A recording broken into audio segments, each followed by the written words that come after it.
start with a quick recap on the UConn game. I thought it was a hard-fought victory for the Pirates on a very hot day in Connecticut. Boy, I didn't realize how hot it was going to be. We got out there in the pregame, and I looked at a lot of our guys and could see how how wet they were in the pregame, and knew that it was going to be a long, hot one. But our guys persevered, and thank goodness we came out on top. Our defensive superlatives for the game were Cannon Gibbs and Colton Wiggins. They continue to grow. Two guys in our program really for the first year have grown and helped Jordan and helped the rest of the team stand up in some situations that were very critical in the game, and especially at the end where they bowled their neck and held them to a field goal attempt.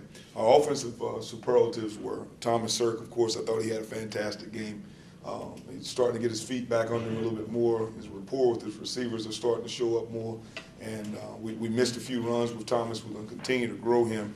And he's in the building as much as he can be to continue to be a good football player. Another offensive superlative with Davon Grayson. Just thought he had a great game. Not only in the passing game, did a good job in the run game. He did some good things on the perimeter as well. Stepped into a big role in the game. Had to move him around at the receiver position a lot. It's always good when you got experience because he didn't miss a step. Special teams, I thought we had a better day. We can continue to grow our day and get better every single week at that. But I'm looking for our special teams to take the next step. And I think the next step is to have a momentum-changing play in the game, whether that be some kind of created touchdown or turnover. We need to make sure that our special teams goes from good to great, which can be very hard to do. Moving forward to USF, South Florida is a very, very talented football team. I've done a good job of recruiting on offense. They're led by, of course, their quarterback Flowers, can run it, can throw it, has the ability to be very elusive in the pocket, causes people all kind of troubles. Has been a really good football player for them down there. And then in the backfield, standing right beside him, you'll have Johnson or Tice. And those guys, 2'6" and 9 in that backfield, they create a hard, it's a struggle trying to get all those guys stopped in the run game. As you can see, they're doing some things better now than they've ever done them. I think that the reason why they're so good in their run game is the athletic ability of their offensive line. I think they've done a good job, the left side and right side of the line, both of getting these guys a lot of running lanes. And when they do get a chance to get down the field, you're watching some really, really athletic people in the run game. The passing game, boy, you just got to keep him contained, because if he breaks the pocket on you, you got to cover forever. And covering those guys that they have at receiver with all that speed and skill and size cause some hard matchups for people down the field. But it always is connected to Flowers and how he plays and gets the game going. On defense, I think the word that comes to mind is experience. They only have one player on their defense to be a second-year player. Everybody else has either been there 3 years, 4 years, or 5 years. That's very important. The other thing about their defense is that at every level, I feel like they have an impact player. In the defensive front, number 10, Sanat. At linebacker, Augie. And then one of my favorite players to watch play the game in their secondary, Deatrick Nichols. Last year they played him at corner. This year they can play him at corner, they can play him at nickel, they can play him at safety. If you throw the ball to him, he's going to catch it, he's going to make a play with it, but he's so run game sound too. Now, very, very good player is a position that we want to grow our Pirate to being more and more like. I think that he is giving them the flexibility to have a guy in the run game, but they can go also outside at the receiver position and cover. On special teams, what you see from them is just an inordinate amount of speed on the field. I think that's what they try to do, whether they create space in their return game or in their cover game. You're just seeing guys get down on you a yard or two quicker than you normally see them. But we're really excited to get going with our Sackett game in the conference and have it here. Our guys have a lot of energy. It's always easier to coach off of a victory, and they're excited to see a very talented football team, one of the best teams in the country, come in here and play against us, and the team that is definitely the most talented team in our conference. Coach, it seems like you guys are a little banged up in the secondary right now, with Irvin and Sargent, and even some more nicks maybe in the last game. Can you just address the status of those guys? Yeah, I think we're getting better. Corey came in this morning feeling a lot better, which is always a good feeling for us. Hopefully we'll get to see him maybe tomorrow in practice. He's doing better. Tim is much better than he was. That's not to say that he's ready to go. I don't know if he'll be ready to go today. He'll be in treatment pretty much all day today. He'll be in some on the field in some capacity. I don't know if he'll be able to go the full day. I don't know if he'll be able to make it through individuals. Those two guys are banged up. Outside of that, we're doing, we're just doing okay. But we really need those two body types. I thought one of the biggest differences last year, if you can remember in that game, is that we lost a couple of guys in the secondary. Defense was playing pretty good. We lost a couple of guys in the secondary. They threw a bomb on us when we had some backups and playing some positions that they hadn't played. We lost a guy for an injury, and we also got an ejection, I believe, in that game. And that made it tough. So we're doing better. We got to get those guys back though as soon as we possibly can. Some of those opportunities that Tim would have had in the game, the last game we were in, we could have had some big plays made. Coach, how frustrating was the fourth quarter touchdown for UConn with the missed tackles, and how do you get guys to tackle better? Well, there's a couple of ways that you get guys to tackle better. You got to get different people tackling, or you just got to continue to stress what we always stress: wrap and roll. The one thing that I saw is not just tackling, but it's fatigue tackles. So in the midst of a long drive, we got to get better at that. The biggest deal that we can all look at in tackling and take it away and step out of the box. I like to think a little bit out of the box as far as that, because we spend a lot of time tackling, spend a lot of time in technique. We also got to get better on offense in our skill position, because if they can tackle our guys in practice on offense, then that lets us know that we need to recruit a lot better. We need to develop a lot better the guys that we have here. So collectively, we can help our guys by seeing more good on good in practice. But it's hard to tackle any more than what we're tackling right now. And we also got to get, one of the things I saw on the missed tackles is that we got a lot more people to the ball. Nobody tackled. Everybody ran to the ball, but nobody tackled. We had guys tackling. I don't want to get upset. We had guys tackling our own guys. We got to tackle the football. And but what I am impressed about is before you saw a missed tackle, and there was one missed tackle and the guy scored.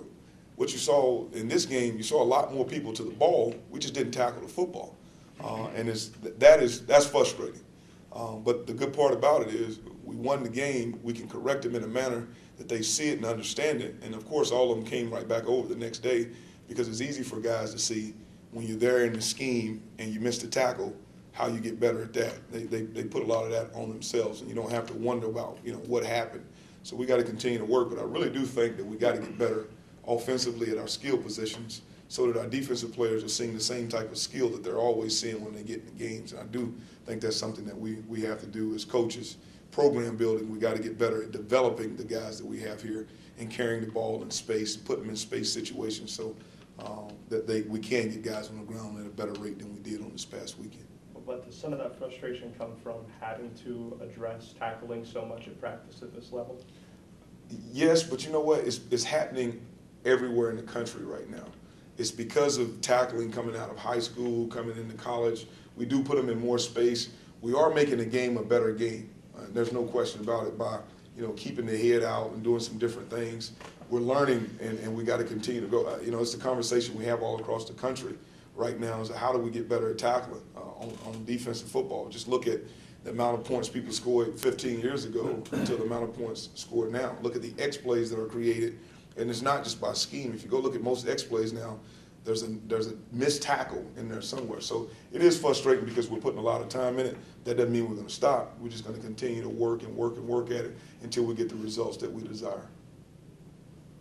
Does the offense have added pressure because the defense gives up so much? I mean, ranked 129th. I mean, does the offense almost feel like, hey, we got to score every time out? Well, we're a team, so it doesn't. We don't necessarily feel it as one side of the ball has the pressure. The defense has the pressure to get better. The offense has the pressure to get better. So when you go out there, you want to make sure that you score more points than the other team. You can't go out and and not score more points than the other team. And this locker room, it was great because as I came in, all the defensive players were rallying around the offensive players, and the offensive players were rallying around the defensive players. But it was an understanding that we got to get better on defense. And offensively, there was a whole lot of things in that game that we could have did a lot better. We could have executed in that game at the highest level offensively that we've ever executed here. With a quarterback that is in his second start basically for us. And some offensive linemen now that have had some experience starting to get a little bit better understanding of what we're doing. We could have executed a lot better. So for anybody to feel pressure, the pressure goes to you doing your job, you executing your assignments, because there's been several times when the defense could have said, that ball should have been caught. That would have been a great play. So we're really united right now. It's one of the good things about building the team. People heard team chemistry. When you're building team chemistry, you're building it for times that don't necessarily go well. See, it's easy for everybody to be close to each other when things are going right. But I got a feeling that our defense will grow. There are things that we've done to help them. But if they tackle guys in some crucial situations, in very crucial situations, on some 3rd and long, 2nd and long, just tackle them. They're at the spot. Then we're not having this conversation. It's not like in the earlier part of the year where we did have guys just running free or this guy wide open. We'll have a mental error here or there. There's no question about it. But we'll worry about our own jobs, and we won't feel pressure, offense to defense. We all got to get better. Special teams got to give us a boost, and that's part of it. Are you pleased right now with your rotation at running back right now with 4 going? It's hard. We're getting better at it. It's hard because each one of them hit a groove and then get a little fatigued and tap out, and then the next guy will come in maybe for 2 plays, and it's still another guy's series, and then he'll have a big play, and I'm like, hey, that's a huge play. Let's leave him in. So it's just really hard. So now they're just fighting and clawing to try to get every rep that they can. I don't think we've found it yet, but what I've told those guys, and I'm going to continue to, if you get hot with the football, you control the rotation. If you get in there and you're really good in protection, and you're really good running the football, and you're good blocking on the perimeter, you'll control the rotation a little bit more. But I do want to see our young back in the game playing a little more. I think he's earned it. Some of the things he did on 4th down, you don't ask backs to do. Darius Penix, we asked him to go ISO lead as an 18-year-old kid on a middle linebacker, and he wanted to do it. And after he did it the first time, I thought he really took the physical battle to them. So when guys will exceed in things that they're not known for, like blocking or in protection, that's what gets my attention. And I really like the way he finished some of those runs on the perimeter. And then also Hassan, you like to see him get more into the rotation. That run he had was amazing. But ideally, what would the rotation look like? 1 or 2? Would you rather have it, or are you good with having 4 in a game? I love having 4. I love to play 4 in a game. Doesn't bother me at all. It's going to benefit us down the road. You never make it through the season with all 4 backs. So we want to get these guys as many reps as we can. Have they all been patient with that so far, especially the grad transfer like Tyshawn? Well, patient, backs, they've been the same way their whole life. They want the ball. It's always been one guy in the backfield. If they were patient, I wouldn't want them here. If a guy's sitting on the sideline and when I turn around and his eyes are not looking right at me like, Coach, I'm ready, then they probably don't deserve to be here. But they have been very, it's love in the room. So when they're not out there, it's, man, I wish I was out there, but I'm glad that Tyshawn is out there. I'm glad that Darrell is out there.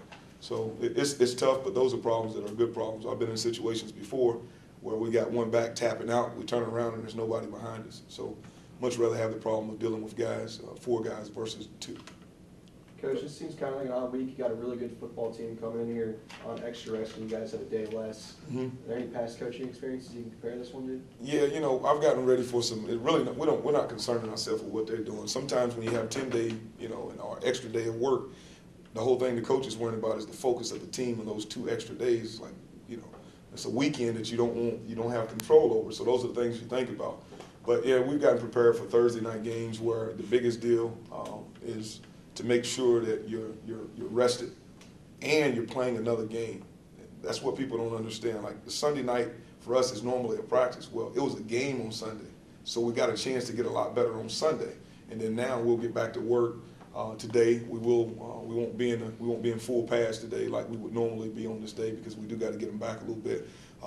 Coach C is we're not lifting them this week the same way we would lift them.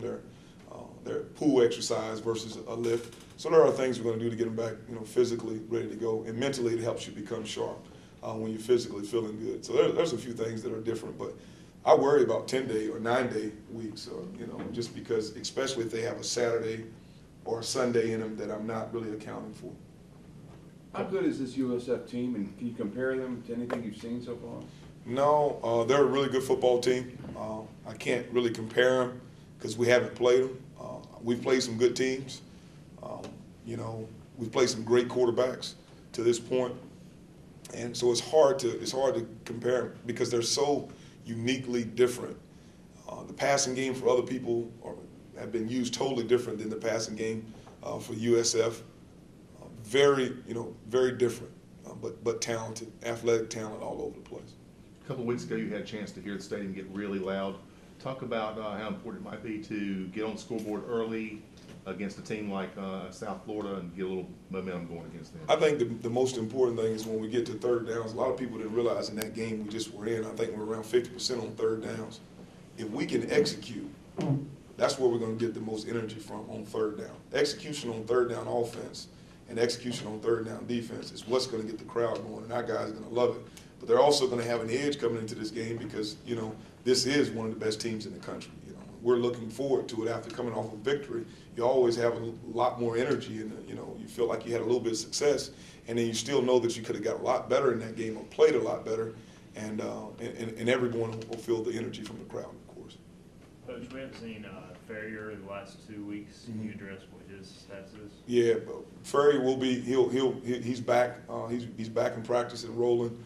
He should be available for this week. A couple of weeks ago, he did. He had an injury and didn't practice, and so we hadn't seen him. A couple of weeks ago that happened, and he should be back and ready to go. All of them are ready to catch balls now. It was really tough on seeing some of them, not play or not be available for that game, because it's always tough when you walk into a room and your buddy catches 11 balls and 220 yards and 3 touchdowns, and you're reading his name, you're seeing his name everywhere. So as a receiver, that gives you a little bit of a push to get back out there. You and Charlie Strong have any type of relationship, or this is the first time you guys really met, I guess? No, we know each other. We don't have.